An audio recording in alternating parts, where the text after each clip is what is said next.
What's up, young thug? Hmm? How you doing, baby girl? How you doing? Rich homie! Alright, what's up? We're back today, guys. I started filming the other day. I think I'm just gonna cut that footage out because it didn't really go anywhere. But we got a couple more things done. I finally got a V-belt that fits. That was a pain in the ass. It probably could go a size down because the tensioner's way out, but for now this one will work.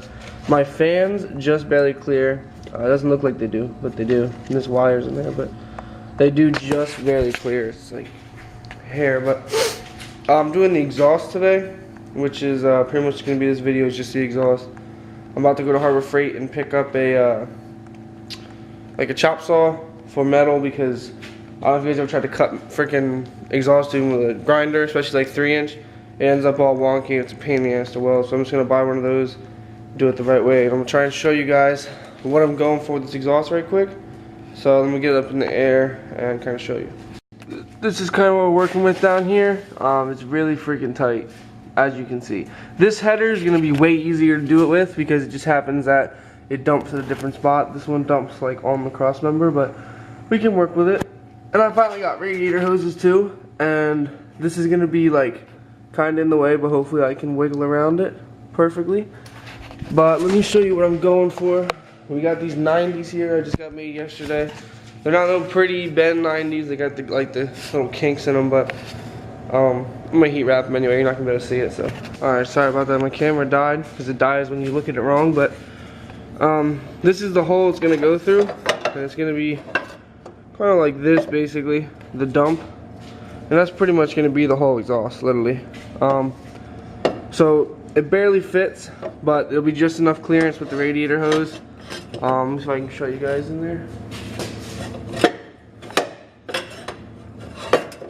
So you can see the radiator hose is pretty close to it, but with some heat tape and some heat wrap on the exhaust, I don't think it'll be too much of an issue, and if it turns into an issue, I have to reroute it, but as long as they're not physically touching, I think it'll be okay with the wrap and the tape.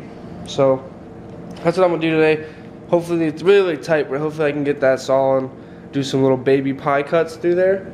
I've never done them before, but we're gonna try it. So yeah, so I'm trying to work on today. Probably take a couple days to do it because it's gonna be a pain, but yeah, I'll be right back with you guys. Alright, so I just got back from Harbor Freight. Got the new saw all set up. Here it is. I will say, this is definitely worth it. It was like $96 with the saw, the blade, and a 5-pack of cut-off wheel blades. I had a 20% off coupon, which you can get all the time for Harbor Freight, so definitely worth it. Makes it way easier to cut these pipes, way quicker than cutting it with a cut-off wheel, and way more precise. And we're getting some stuff on the exhaust done. I did remember that I don't have a clamp yet for the exhaust, so I can't really do all too much today, but I can always add more to this video on Monday when they come in. So basically I'm going to cut this flange back as far back as possible, and we're throwing a V-band on there. The other side has plenty of room for a clamp. This one just really doesn't. So I'm going to weld the V-band as far back as I possibly can, and hopefully the clamp will have clearance. And then I have to, this is really hot, so I'm trying not to burn anything on myself. And it's a lot harder to snake through here now, but basically it's pretty close. All that one has to do is come up some, and it will actually work. So if I get this to reach around this way so I can see. I'm thinking it'll be pretty close, but it'll work. I wish I could just make it all one piece, but I can't. The V-band might actually have to like go somewhere down here. I might be able to actually make this header one piece now that I look at it. I might be able to snake it in there. I'm gonna try it, screw it. So these are not the prettiest welds because I was playing with the welder settings, and back here unfortunately there was a huge gap because of how this kinked when they bended it, or they bent it. I'm freaking illiterate. But those ones aren't too bad, so it'll focus kind of decent. But basically just doing some pie cuts like that to curve it. I probably should have went a little bit less on this angle, but I can make up for it with the angle that mates up with the header. So that's where I'm at now. I'm gonna cut some more of this pipe you're not really supposed to MIG weld stainless, but this isn't true stainless, it's shitty stainless. eBay stainless actually, but I should be able to make this work, and I might actually be able to make that header one piece. Then I'll only need one V-band. That means I can finish this header today. I'm thinking I can twist this one in like it is gonna go in, hopefully. But yeah, I'm gonna pull this out and cut it, and I'll get back with you guys. Alright, so I got the header cut and a new flange welded on, which just barely clears the tension rod brace. So it's literally perfect. This is the section we're going to use because this is the exact opposite of the angle on there. And it's going to kind of be at a weird angle. It's going to be hard as shit to weld, but it's going to be like that kind of. And this cut has to be like pretty perfect because it's going to place this in its final position. So this, I'm guessing, is going to be like probably around there. And that little gap has to be, that piece I cut has to kind of be perfect for that gap. So I'm going to mark that up now and then get to cutting that. And I'll be right back with you guys. Alright, so I got the driver's side header all done. As you can see here, that's how it's coming. I got to clean up this end. It's not going to look that shitty forever. But heat wrap, so this is like the final install hopefully. And I'll get it back to you when I get it in. But I really had to switch up this end design.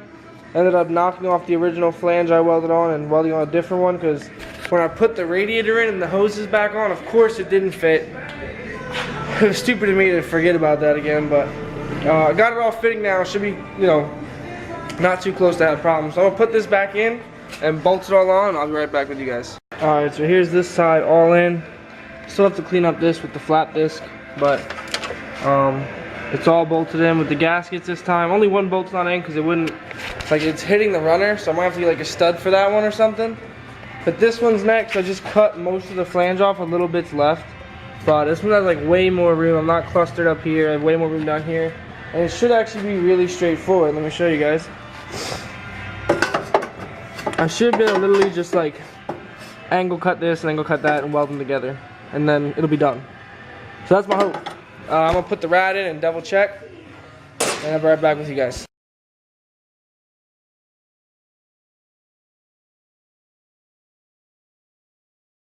Alright, so I got a little bit more done. My fans are rewired. None of this, like I said, this wiring all has to get buttoned up, but it's just to make sure everything works. So the fans are wired, both headers are run beautifully. I mean, they should be freaking perfect. Keep the heat down in here, hopefully. This one clears the rad pretty good. I have to put the hoses on, and then I'm going to try and get some coolant in this thing so we can get it running. And get like timing set and all that. Alright guys, I'm not really sure where I left off, but I got the motor started again. My fans like took a shit. I got to fix the wiring, I'm going to guess. Double check all the connections. But I just came back, I got coolant, I'm about to top it off. My buddy's coming over tonight with the timing light. I think I have a misfire or timing's off a tooth, so we're gonna hit it with the timing light and double check, and then I'm gonna pull plugs if that's not the issue.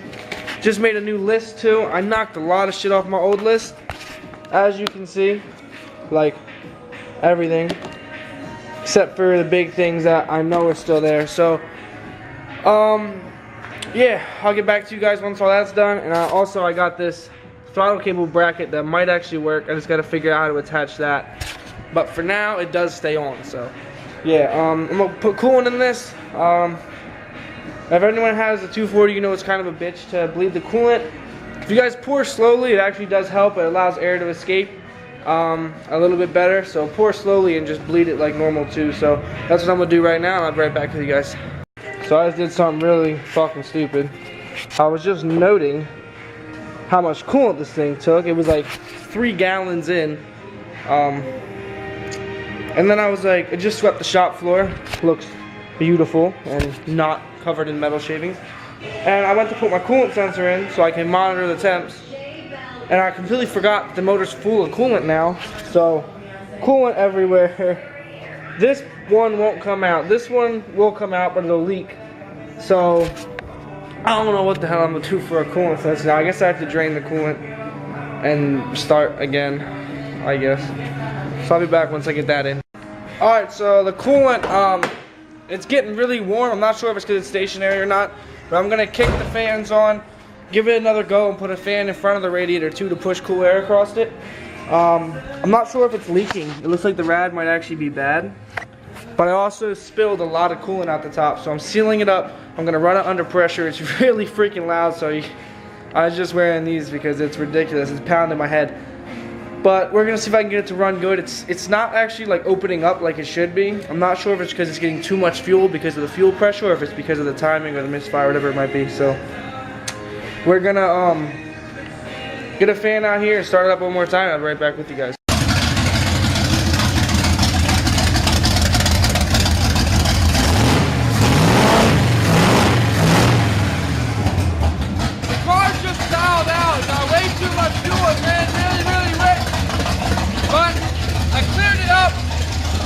With the jump pack being on.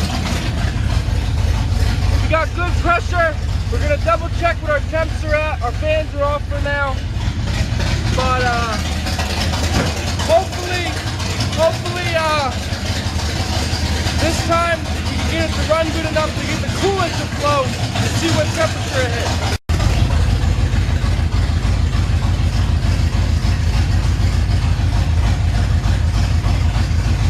Alright, so I'm pretty sure my rad is leaking in there. It's getting pretty wet at the bottom where the vertical fins meet the end tank. But it is hovering right at 180 degrees, which is absolutely perfect. I think it's 160 or 175 degree thermostat. I have to double check. Pretty sure 170. So 180 is pretty good. I'm happy with that for now.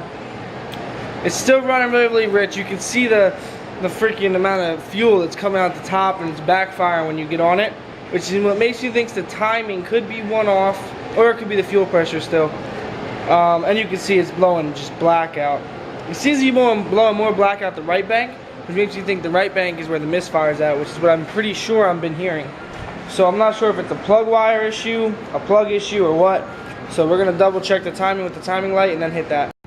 Alright guys, so I planned on doing my wideband to finish up this video of doing the exhaust. That way it'd be like the exhaust is completely done. Fortunately, I can't do my wideband because I don't have a bung to weld into the exhaust. I thought I had one on this, what's this, this fucking, it's like a cat delete pipe, whatever how those things are fucking called. I thought I had one in that. I was going to cut it out and weld it into my exhaust, but I don't. So I can't install my wideband today. I have to order a bung. But I'll update you guys on what happened the other night. My buddy Trevor did end up coming over. He got here really late, so we didn't film. I'd actually closed the shop by the time he got here. But he reopened it. Did the timing as best we could. I'm going to check it again because I think it might be a little bit off. But we're close. The timing on the gear is right. Like, it's in the right position. It's just a matter of getting the distributor in the right spot. The cooling system's working. We got this big fan to cool it off while idles here. It turns out I did have a misfire. We had just warmed the car fully up. The headers should have been extremely hot, but I actually touched these two by accident and didn't get burned. I was just about to pull the plugs to check the plugs. Turns out those two spark plug wires are backwards. So flipped them around. It runs great now. I ordered a new fuel pump, so next video we're gonna really get this thing running good, and then hopefully I'll get paid this Friday and order new drive shafts and stuff so we can worry about getting it drivable. But tomorrow my fuel pump comes in. I'm gonna start working on that, running the new one, which will give us the right pressure and hopefully make this thing run like it should. I also got my dash mostly finished up here. Let me give her power. Whew, look at that sexy ass hatch. But boom, my dash works. A wire had broke on the gas gauge and the speedometer, so we fixed that. And you know, next time we're gonna be worrying about getting the motor running right. Until then, guys, that's it.